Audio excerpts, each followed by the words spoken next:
Okay, welcome back. Today we are going to talk about what is going on after we've created our new American government, how that's going for us, what we're going to do next. Before we get into it, number one, I have been messing with lots of audio software and editing things like that. Let me know if you guys think these audio settings are better. They sound better on the test that I've done. Let me know how they are for you. Secondly, taking into some other feedback I've gotten on some of the videos, I was going to do two concurrent history series, one on basically the American Revolution and what happens afterwards, and then one on the Cold War beginning with Vietnam. Some people have said just do it all in order, so that's what we're going to do. We're going to do one big, long, generalized piece of American history up until fairly recent, and then after that we will go into some much more niche areas, cool, fun topics, but we're going to get the general information out of the way. Without further ado, let's get after it.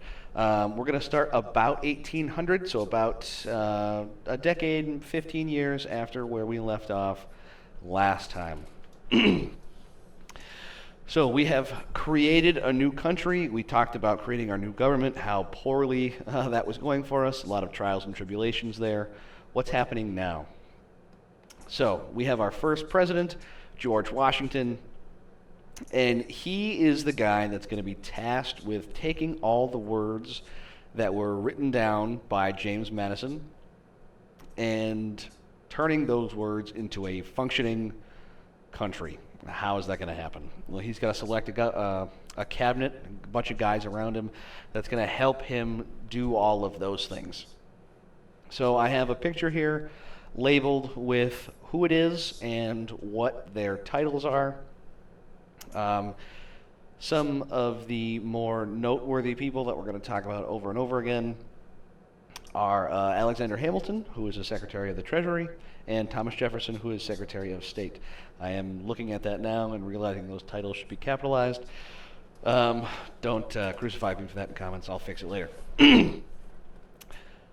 Some of the first things that we're going to deal with here with George Washington is early on, the capital of the United States is actually New York City. And he wants to move it. He wants it to a new place called D.C., or District of Columbia. And he wants to do that basically to offset how powerful the northern states are.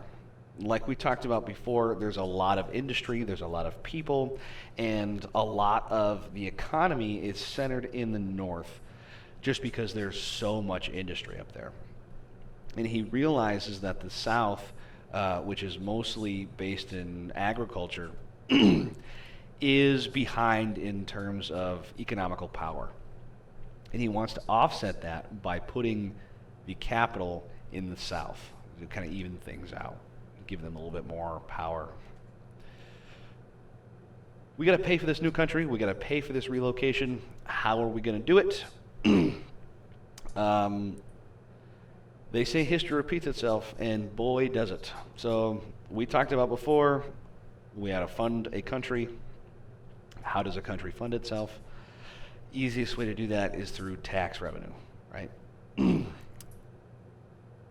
Doesn't go well, especially with a bunch of guys who just got finished fighting a war and then another rebellion after the war about taxes. So right after the Constitution is written and is in the process of being passed, there is a 1791 tax on whiskey. This is going to lead to a couple of things that a lot of you have probably heard before. This goes into the Whiskey Rebellion a couple years later in 1794. It begins in Pennsylvania. Now, we're going to back up a little bit and talk about why whiskey is so important. In a couple of the first episodes, we went over how rum kind of ran the world. It was the basis for a triangular trade and why slavery was expanded. It was so important that it was in British rations. It was a way for people to survive. It was a big deal. Because it was a big deal, it was also pretty expensive. So when Americans come along and they get a bunch of help from the natives growing corn and they realize they can make liquor out of this corn that they're growing, and they don't need some tropical landscape to do it, they can grow it basically everywhere in these new United States. Whiskey gets really popular really fast. And it's cheap. That's kind of the whole point.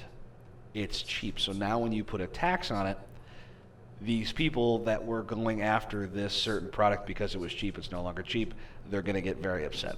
That's why this particular tax was such a big deal at this particular time.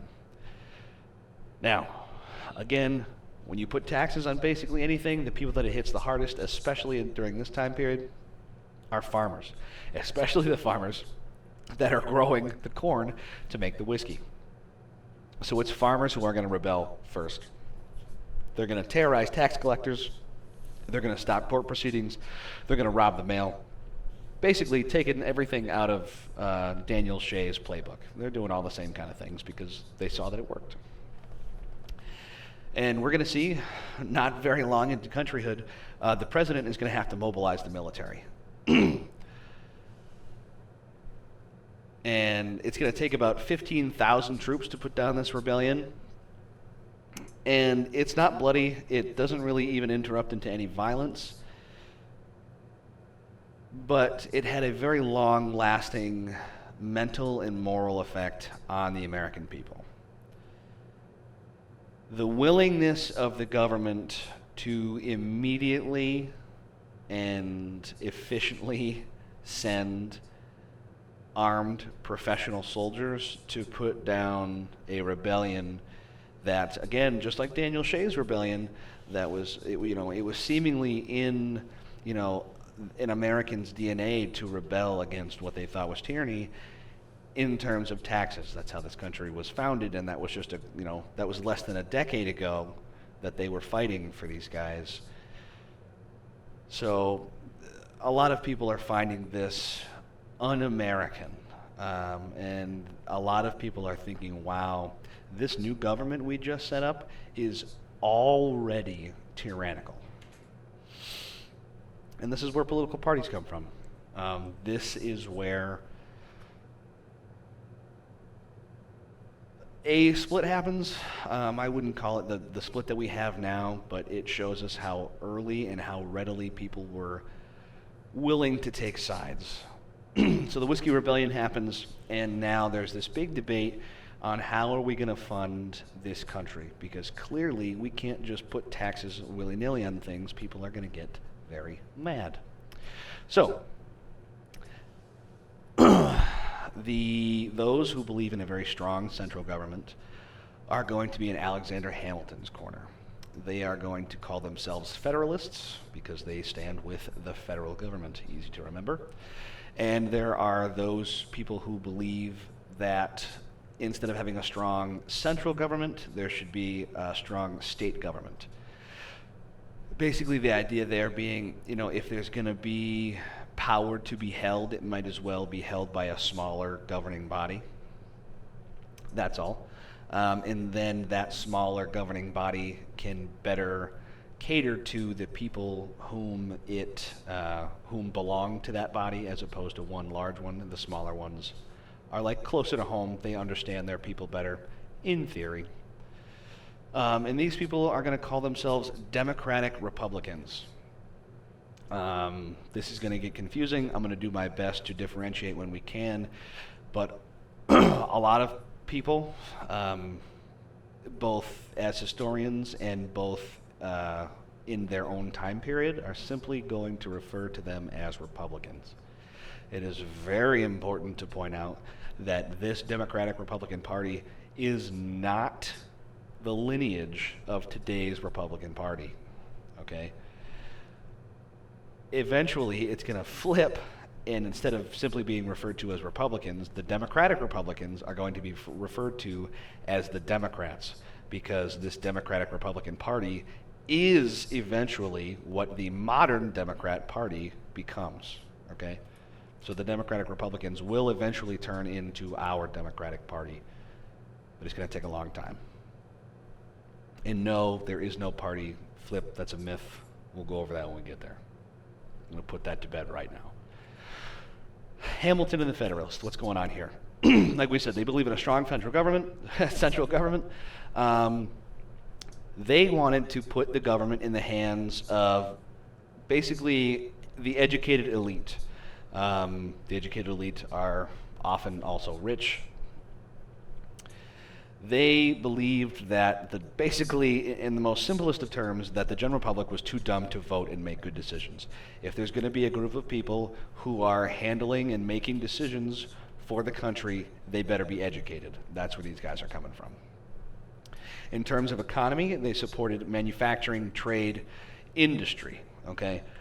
They want to move away from farming and towards producing goods instead of crops. They want to make, this is where we see the beginning of a service economy.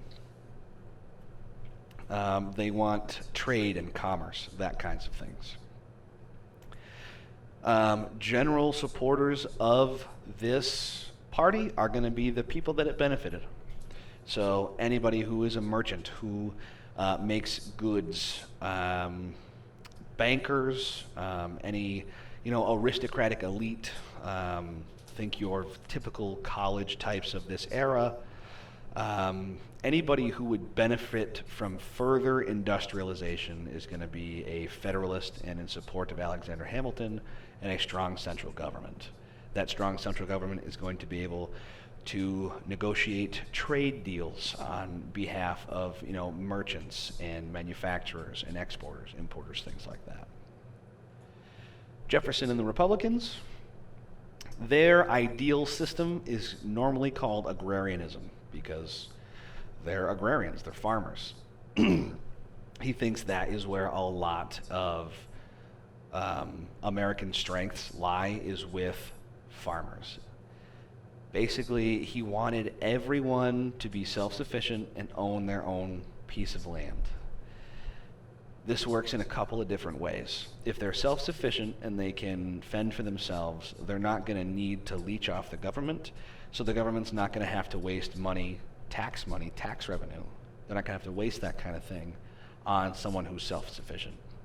They also believed that if anybody who owned the land had a stake in the country where that land is, so they would make good decisions because it would benefit them and their land. So we kind of have opposing ideas of how people are benefiting from the government and how then that would affect how they vote and how they represent the country. Okay? Jefferson was not, he understood that commerce was important, he understood that trade was important, but he thought that an over-reliance or an overemphasis on that kind of thing would lead to a divided society. Basically, it would create classism really fast. It would create, basically only a society of owners and workers and nothing else. He also thought that this would be basically a fast track to a corrupt government. If the government knew that they could build up business and then place taxes on that business and then increase taxes on that business, basically it would lead to a chain of events where the government would only be doing things to increase tax revenue. And yes, that sounds like a good idea when you're also increasing, economic growth. If people are making more money, blah, blah, blah, blah. He just thought that if people were making more money, then the government would just simply tax them more, and their net would remain the same, and the government would be taking larger and larger amounts of tax revenue. And right here is where we get the split between states' rights versus the federal government. It happens very early on. It's going to go through the Civil War and arguably even up to today. So keep this in mind as we move forward. But it starts almost immediately. And regionally, we talked a lot of the Federalists are going to be in the north, the northeast. The Republicans, the Democratic Republicans, are going to be basically in the more rural areas, the south, the west as we move further west. So just regionally, that's where we're at. And Jefferson is going to be our third president. So we have Washington, who has, aside from the Whiskey Rebellion, kind of a boring presidency, to be honest. We could definitely talk about it if that's what you guys want to hear, but in the overarching grand scheme of things, not huge. John Adams is second, kind of the same deal. And now we get to Jefferson. He's elected in 1800, and he did not like the way that Washington and Adams handled themselves. He thought that they acted like kings. Not quite literally, but in the idea that they were kind of in the spotlight. They felt like they didn't have to abide by the other smaller governing bodies. Whether or not that's true can be debated. But they were kind of celebrities, especially George Washington. He was a big deal for Americans and a lot of people around the world. It's, also, like, think of France. Like, the American Revolution inspired a lot of stuff that happened in Europe immediately after. And Jefferson was kind of the opposite. In terms of his presidency, he was borderline recluse. He did not like being in the spotlight. He didn't come out and give, big fancy speeches. He didn't spend taxpayer money on, campaigning and going around and doing all that, making speeches in different places where he didn't do that kind of thing. He did his job, and that's it. Agrarianism is going to come back real hard with his presidency because he's going to push very hard for westward expansion. Why does he want westward expansion? Well, if everyone is to have their own little plot of land for everybody to care about, we're going to need more land. We have a lot of people. Our population is growing fast. Immigration is exploding. We're going to need more space to fit all these frickin' people. So that begins in the latter half of his first term in 1803. He buys the Louisiana Territory from Napoleon for $15 million. So if you look at our map here, the United States by itself had expanded basically to that blue line between the pink and the purple area. That northwest part with Michigan and Ohio and stuff, that is part of that Northwest Ordinance that we talked about. And the Louisiana Territory is everything there in purple. We purchased that from France for $15 million. And as far as the United States is concerned, it's uncharted territory. The French had been, remember, they're moving, hunting, trapping in there for a long time, but the maps they have aren't great, and Napoleon's not about to hand them over to us. So we need to make our own, and what little footprint the French had there is largely gone. So 1804, famously, Lewis and Clark, they head out to map out this area. They take with them a Shoshone woman by the name of Sacagawea. I'm sure that you've heard of her. She is arguably one of the most famous Native American women in American history, and she is indispensable. Without her, they absolutely would have died. Thank God for her. It's almost her entire doing that allows them to map this area. A year later, Zebulon Pike, he maps out a bunch of rivers. Now, this is going to be very important because this is how people move around quickly at this time.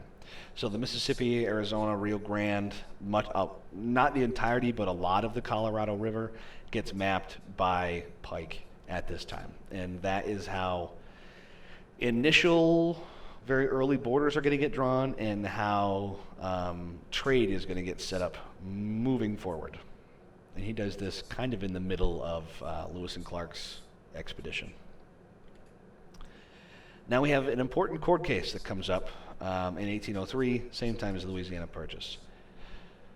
There's this thing called the Judiciary Act of 1789. Very, very, again, broad strokes here. Supreme Court says, nope, unconstitutional.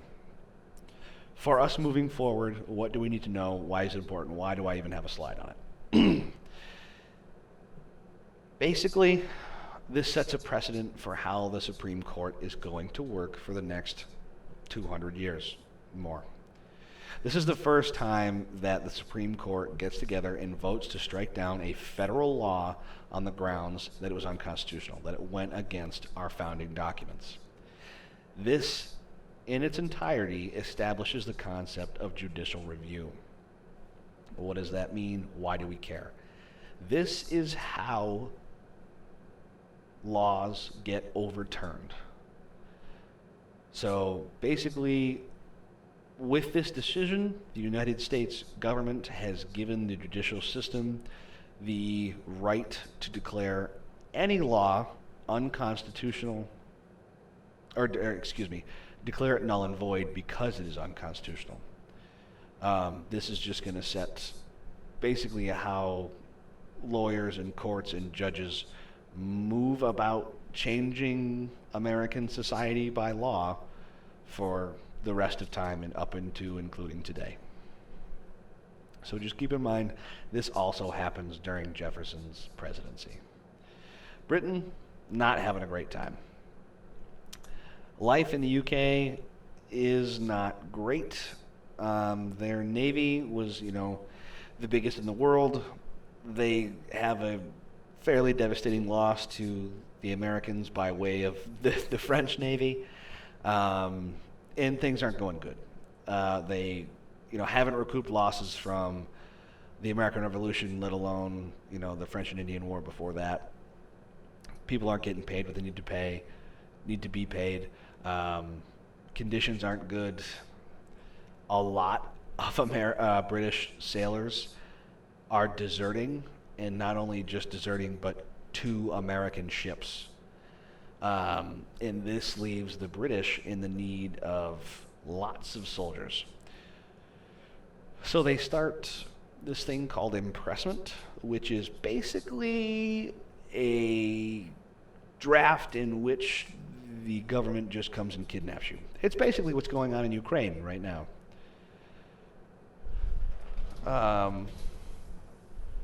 Excuse me, sorry. And what is not making the American government happy is that British forces are doing this to people who are not even British citizens. And that includes American sailors. Captured American sailors are being forced into service in the British Navy. This comes to a head in 1807 when a British ship stops an American ship called the Chesapeake. Basically, they're going to board it and search it for British deserters. Captain of the Chesapeake is basically like, piss off, you're not coming on this ship, get a warrant, for lack of better words. And the captain of the British vessel just opened fires. He kills several Americans, and the United States response, first, is just an embargo. This is going to set a huge precedent. Trade restrictions are going to be a big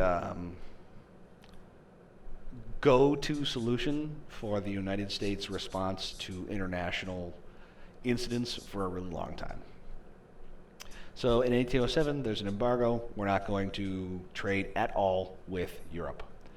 And basically, this is designed simply to punish England and France a little bit, because France was kind of supporting what England was doing. Again, part of a much larger story that we're not going to get into right now. What this does is backfire. Thank you, government. Hurts the American economy far more than anybody else's in Europe. What this does is cut off a supply of cheap, relatively speaking, goods from Europe, and it wreaks havoc on the American economy, basically. They realize it's not working. People are mad, and they repeal it in 1809. Why does this matter? Why do we care? it doesn't work not only economically, but to stop the problem at all. Um, Even after the embargo, American ships are still being seized um, by both France and Britain, actually. France having kind of a familial relationship with the U.S., relations ease far earlier than Britain. Um, it took Britain so long, and so much happened, and so many Americans were affected, that by the time Britain wanted to, repair the relationship, the United States had already declared war. We're not messing around here. You're not taking American lives. It's been years. We tried lots of, economic responses, and you guys weren't getting the message, so we're going to war. The War of 1812, we're going to talk about it exceptionally topically here. This is another thing that could be its own episode or several. If you guys want that, let me know in the comments. But very topically, let's get through it. We're going to start here. This is the Revolution continued. This is the American Revolution Part 2. A lot of things are still the same. The British are going to ally with Native Americans. One of the largest groups they do that with is the Shawnee. And they both fight the Americans. One of the more important battles of the war is the Battle of Tippecanoe. 200 American casualties. I don't know the exact numbers of dead and wounded. Somebody will let us know in the comments, I'm sure. What this does and why it's important, though, is it forces Native American troops, warriors, fighters, whatever you want to call them, they're retreating to Canada. And this opens up a front in Canada, basically. We go after them. And we're going to try to take several pieces of territory in Canada. 3 separate campaigns. All 3 of them fail because of the UK's Navy. Despite the issues they were having, a beaten down, broken, poor British Navy is still the strongest Navy in the world. And it's going to crush what tiny Navy that the Americans have at the time.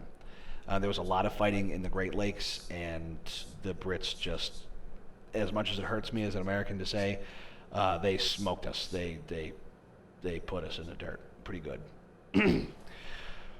What happens after that is this guy, you may have heard of him, Commodore Perry. He's going to come up several more times as we talk about American history. He, in secret, is going to have a fleet of ships built, and he's going to use them to take Lake Erie from the British. Basically one giant sneak attack. The British didn't think that there were basically any American warships in the Great Lakes. That's not entirely true literally, but relatively speaking, had nothing compared to what the British had. And this secret fleet is going to be a big deal.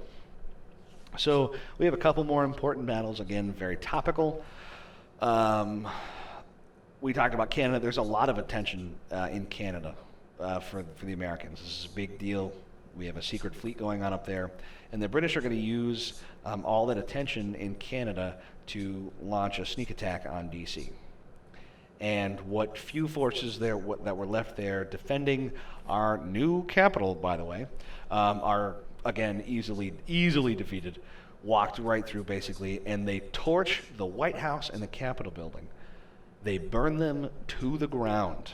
The American Capitol and the White House burned to the ground by the British. Where they go next is to Baltimore.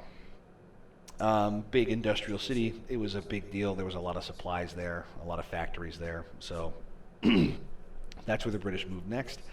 And the American forces kind of knew that was probably the next logical place for them to go. They send a bunch of troops there, and they successfully defend it. Why is it on here? Well, this is where the words to the national anthem are written. So the Brits are bombing Baltimore on September 13th in 1814, and Francis Scott Key is inspired by the American flag that he can see through the window where he was hiding out, that it was still there, still flying, and he pens the words to the national anthem. Next big one, Battle of New Orleans. If you've ever heard that Johnny Horton song, fantastic. This is where it comes from. General Andrew Jackson makes makeshift defenses. He's got basically nothing but cotton bales. And turns out that's all he needed. It was a massive American victory. It was very decisive. Like we talked about before, the Americans are getting kind of smoked everywhere. This was a big deal. Basically showed people that we can win a battle again. And this is a different battle where the verbiage, don't fire until you see the whites of their eyes, come from. I know we talked about during the American Revolution. It's credited to both. Depending on which source you read, I've seen both credited in a couple of different places. So let me know what you think. Don't fire to see the whites of their eyes is on the Johnny Horton song. So yeah, he's probably right. The war officially ending. It's Christmas Eve, 1814. Treaty of Ghent ends it. Technically, it's an American victory over the British. And what this forces the British to do is recognize the U.S., or not so much legally, but like colloquially, the U.S. is a legitimate nation. And it shows the entire world that not only are we a legitimate nation, we have a legitimate military. And, maybe it was a fluke the first time, maybe it was the help of the French and the Spanish the first time, but this time, the Americans beat the Brits. It proved it wasn't a fluke. And this, not quite yet, but this is what starts the United States on the path to being a superpower. It's going to take a long time for us to get there, but it's this victory that puts us on that track. Just a map here of where we are after the war. So everything in blue is United States territory, that dark blue color. There's going to be changes very, very quickly going on here. What basically we have is